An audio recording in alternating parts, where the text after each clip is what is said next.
আমাকে বুকে জড়িয়ে ধরে চোখে পানি ছেড়ে দিয়ে বলল, মাসুদ ভাই, সাইদ হুজুরের ডিউটি করে মাঝে মধ্যে যখন দেখি মাথার নিচে দুটো হাত দিয়ে শুয়ে আছে, ফুলের উপরে মাথায় হাত দিয়ে যখন রাতের পর রাত পার করছেন এপাশ ওপাশ করে, তখন মনে হয় কলেজাটা ছিঁড়ে যায়। ইচ্ছা করে বাসা থেকে বালিশটা নিয়ে এসে দেই, পারবো না।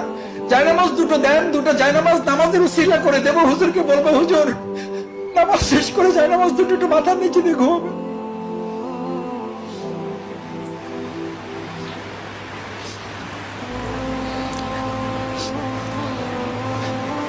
ওনাকে জিজ্ঞেস করা হয়েছিল, ওনাকেও জিজ্ঞেস করা হয়েছিল, এই আন্দোলন ব্যতিরেকে আপনি অন্য যা কিছু করেন সেই আন্দোলনের আপনাকে আমির বানিয়ে দেওয়া হবে, সভাপতি বানিয়ে দেওয়া হবে, আমির বানিয়ে দেওয়া হবে, সভাপতি বানিয়ে দেওয়া হবে। আপনি আরেকটা পার্টি খোলেন, আর আপনাকে সবকিছু দিয়ে আমরা সহযোগিতা করব। আলহামদুলিল্লাহ।